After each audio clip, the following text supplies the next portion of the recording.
Pues muchas gracias a todos, gracias a los que os habéis quedado. En muchos casos sé que eran críticos, que ellos no se suelen quedar a las ruedas de prensa.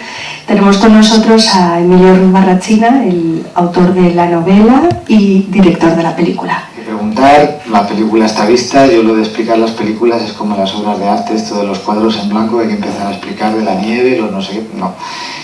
Es una película que no tiene mayor pretensión. Todos los personajes que aparecen en la película, aunque parezca que no, son reales, los conozco. Yo lo que me he limitado es, lógicamente, a ponerlos a convivir en un mundo que es esta pensión de Doña Pura, que sí es un personaje y que es la propia mente o el propio refugio de la protagonista.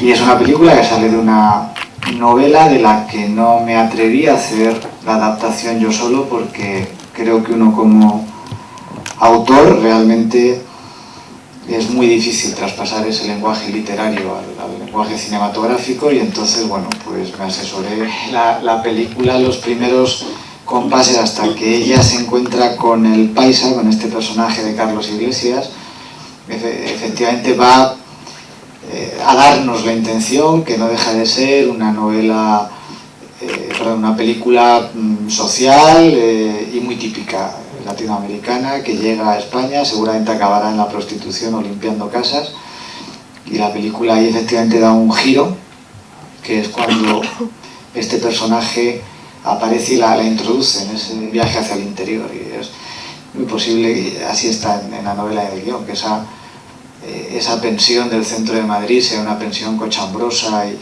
tuve la tentación de mostrarla realmente como era al final, pero era quizá quitarle demasiada magia a la película y facilitar las cosas demasiado al espectador, ¿no? Es decir, bueno, os voy a descubrir, yo creo que se entiende suficientemente bien que los que están muertos están muertos, los que están vivos están vivos, y que todo ocurre en un plano que no es necesariamente este plano tan real y tan del día a día.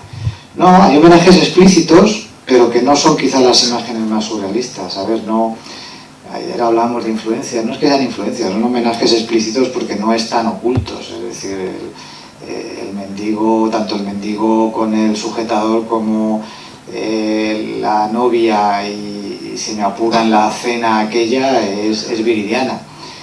Y no digo Buñuel en general, digo Viridiana. Sí, un poco barrocos, un poco, sí, es cierto, es ese contraste que hay entre una realidad muy plana que aborda a los protagonistas y ese mundo interior que tenemos todos, que lo solemos llevar a estas complicaciones que muestran los escenarios. Yo siempre pensé que la película tenía que tener esta riqueza visual, cosa que no, además, una cuestión que a mí me llama la atención. Si quieres hacer una película minimalista, por supuesto se puede hacer. Si quieres hacer una película como esta, tampoco te encarece excesivamente el presupuesto. Es decir, los escenarios están ahí y es saber aprovecharlos. Pero sí es ese reflejo del mundo interior abigarrado de los personajes, y muchas veces incluso no saber salir de él. Yo creo que el cine como estética tiene que cumplir esa función, y en esta película la hemos buscado. Yo creo que Carlos Bodelón ha hecho un trabajo maravilloso, me entendió perfectamente, entendió el guión, y además tengo que decir que se le dio, yo le di mucha libertad también para proponer. Entre los dos trabajamos muy bien toda la escenografía de la película. Están además muy bien construidos, son muy, ya digo que yo siempre digo, en festivales que ha pasado la película, ha habido un elogio a la fotografía, que es buena, no está mal. Joaquín Manchado ha hecho un buen trabajo, pero yo siempre digo, sí, es cierto, pero cuidado, que la fotografía obedece en la mayoría de los casos a los decorados y al vestuario. O sea, yo creo que la fotografía, que está bien hecha, no hubiera sido tan impactante si no es gracias a esos decorados y al vestuario. Cuando se hace un guión, tú sabes lo que estás haciendo. Lo que pasa es que aquí los acontecimientos en España, en general en Europa, están yendo muy rápido. Entonces, cuando tú haces una película como esta, que luego vas a tardar cerca de un año en postproducir y en presentarla, las cosas como que van tomando otra dimensión. Entonces, hay muchas cosas en la película que no tenían a lo mejor un sentido tan fuerte, tan potente, que ahora sí lo ha tomado. pero estoy contento de que salga en este momento y lo hemos buscado así, porque creo que es cuando más significado tiene.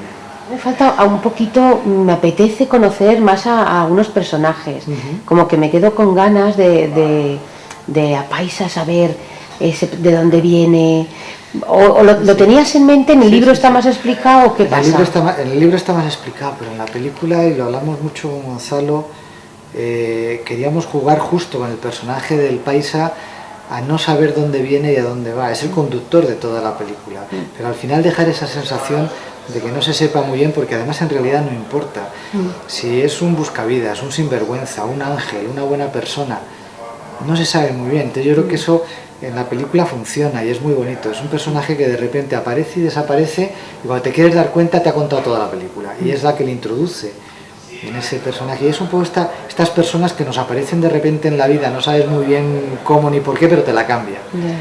Y yo creo que es más bonito no contar mucho, se cuenta solo una cosa, que es cuando él dice vivo en un castillo, que es en la cuadra del castillo. Y eso es lo único que dejamos ver de él, ¿no? Que vive también en un mundo de fantasía. La novela está hecha en Colombia y la protagonista es colombiana. Es lo que más conozco porque viví allí 10 años como corresponsal. Pero se ha hecho ahora con México porque hay una diferencia con la novela, y es que el tema de la muerte, la relación de la protagonista con la muerte, tiene otra dimensión. En México se entiende eso mucho más. La película empieza con la fiesta del Día de Muertos y es la apertura de las puertas a ese mundo que en México viven más intensamente. O sea, el ver a los muertos, el hablar con ellos, es mucho más Juan Rulfo, ¿no? Y creímos que jugaba mucho mejor en la película el que fuera una mexicana, porque además no es ese tipo de inmigración que se asimila con Colombia, con Ecuador. Con México como que te choca más, ¿no? ¿Qué cara te miraban los actores cuando les estabas contando qué película iban a hacer? Solamente quiero saber eso. Pues Carlos me decía, tú sabrás lo que estás haciendo. O sea que es verdad que al final el director, que más que un técnico es un psicólogo durante el rodaje, es el que tiene que tener la película en la cabeza. Y sí, yo la tenía clara, pero yo tengo la sensación, incluso la certeza, de que la mayoría de los actores iban un poco despistados. Pero ahora que han visto la película les ha gustado y yo creo que están satisfechos con el trabajo. Lo que quería contar primero es que la protagonista somos todos nosotros, no hace falta ser inmigrante.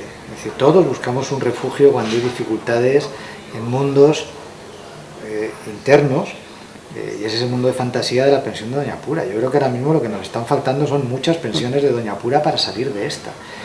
Luego, otra cosa que quería contar en la película es que es verdad que hay mucho follón con el tema económico y nos están quitando el dinero y estamos muy pendientes del tema económico, pero yo creo que es peor todavía que nos están robando los sueños, que en la película es la metáfora del robo de la partitura. Para mí es mucho más grave eso, que además lo dice la protagonista, lo dice en un momento de la peli, dice el dinero va y viene pero la vida no. Es que lo que nos están robando es la vida, son los sueños, y eso se nos está pasando por alto. Y luego la película tiene otro mensaje, y es que no nos olvidemos que las revoluciones en la historia de la humanidad tienen 3 fases: el miedo, que es en el que estamos, la indignación y la revolución. A ver hasta dónde nos dejan llegar.